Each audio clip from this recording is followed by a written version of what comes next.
Previously on Balls. Radio, a man who has achieved just about everything in the world of sport. He's so well remembered for 1995. Now commentator extraordinaire, and now about to become one of the greatest ever triathlete kind of people, cycling race thing kind of. What do you call it, Joel? The ABSA Cape Epic. Just a great all-rounder. Jeez, I tell you, as an introduction like that, I'm going on tour. Well, how about 3 ABSA Cape Epic races and a Rugby World Cup to your name and so much more, Joel? It's an awesome to have on your CV, but you seem to get better and stronger every year. You must love the event. Yeah, John and Sasha, good afternoon, firstly, and thanks for having me on the show. Look, the ABSA Cape Epic is the most incredible event. It's tough. And I think maybe the best way to look at it is not just the event, the 8 days itself. It's, all the preparation that goes into it. It's just the most incredible journey that culminates in a real test of your own resolve and a test of your own spirit. And I think that's what I love. I like being challenged, and I like the feeling of coming out on top, I suppose. Joel, I mean, in terms of physical preparation, there surely has got to be a tremendous amount. But this race is very, very mental as well. 100%. And that, I think, is the critical thing. It's that old adage, and I don't want to quote the old cliches, but if you fail to prepare to fail. And I think the Epic really is epitomized by that. If you put in the hours and the hard work and the training, but when you get there, the physical side is manageable, but it is the mental side that can wear you down. It's the suffering and the routine and there's some elements of it that are incredibly tough. It's the waking up at 5 every morning and standing in a queue to go to a portaloo, and then it's the same breakfast and that sort of element of the routine is hell of a tough, let alone once you get out on the mountains. But the one thing that overcomes all of that, Sasha, is that when you're in the heart and spirit of the race and the camaraderie and the sharing of the evenings together, and you cross that finish line, there's just something incredibly special about it. Also special being part of the ABSA team, but doing it for a purpose, Joel, that's even more special. And I know that you're going to be continuing your tradition of riding for the Lumo Hawk Foundation. John, that's correct. And I don't know if anyone knows a lot about Lumo Hawk Foundation. It's my little foundation we set up a little while ago. We're busy actually formalizing it now. We raise money for underprivileged children, mainly in the educational needs space. And it's a little charity, and we contribute. Every cent we raise goes to the kids. But I think what's most critical is that the whole of the ABSA team and a whole lot of other riders out there in the ABSA Cape Epic also raise money for different charities. So it's just a little bit where some of us in particular, we have access to the big corporates. We can go and demand a bit of support, and we can use this wonderful event to do some good as well. And I think it's nice that we're in that position to do it. And what's most pleasing is that you look at the guys in that ABSA team. Every single one of them will raise a lot of money for charity this. Yeah. And having the camaraderie that you do, the spirit is absolutely amazing. You need a lot of determination, obviously, to keep going, a lot of suffering in that. But having a guy like Team ABSA partner Owen Harney with you, nice to be able to share things and really, kind of ease the pain a little, I'd say. Yeah, very much so. The whole team is a strong bunch of characters. I mean, there's everyone there in their own mind, I suppose, as well as in their own right, is very successful. But to ride with Owen Harney for me is even more special. A former pro, he knows the little tricks of the trade. He's very, very ride nicely together.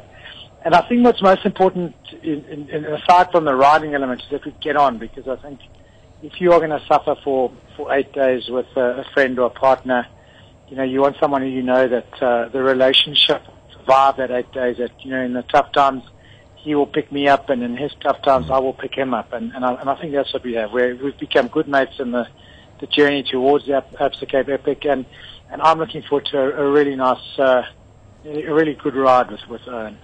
Joel, I want to go back when you did your first Cape Epic. I'm sure there was this huge amount of excitement, and it was like, okay, let's go and do this.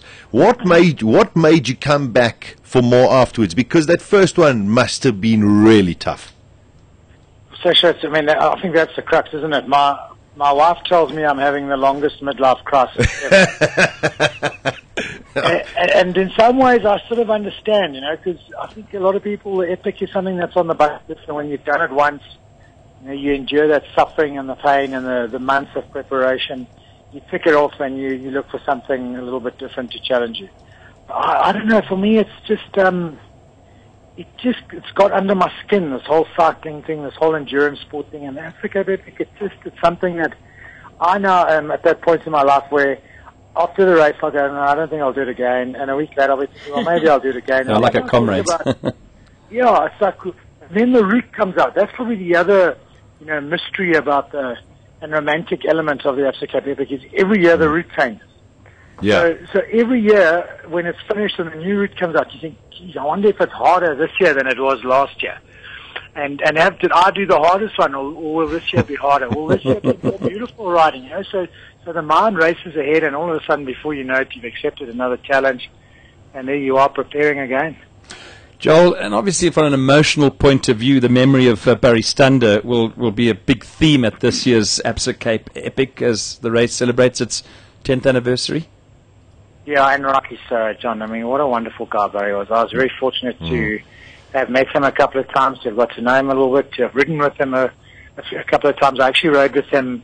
We did about almost 100k ride on the Saturday. I think the Saturday before he died, down on the north coast of KZN, and with him and Charisse and a couple of other guys. And what really struck me about him, aside from being such a wonderful athlete, is he was quite a shy, quiet guy, and sometimes all misunderstood. But he was the most delightful young man, and it was we all look at it and we go, what a shame, what a loss of talent, but what a loss to society of a really good human being. And I'm glad the Epic this year will donate time and memory to making it a little bit special and remembering Barry, because he is a champion human being that deserves to be remembered. And also in the mix, Joel, some interesting characters, Olympic rowing heroes, Matthew Britton, James Thompson, Carl Platt. I mean, there's a lot of interesting names amongst the competitors, aren't there? There are, and I've seen the rowing guys. I mean, the nice thing for them is I think their rowing coach is probably not all that happy with them, because they've been cycling so much they've skinnied down a little bit, and they're looking lean and trim, and no doubt the two young racing snakes will be out there. If they can handle the technical side, I think they'll finish up there with the pros. But they look very, very fit and strong. And then, obviously Carl Platt, who's won it on 4 occasions, he's back with a new young partner, so there's the racing element. But don't also forget about one or two of the other rugby players around, Tiaan Strauss, Cormac Krieger, and then Colin Jarvis, who played 99 times for Wales. He's a handful of British and Irish Lions caps. He's riding for the JAG Foundation, and in fact he's riding with Ockett Britt, so there's an interesting combination there.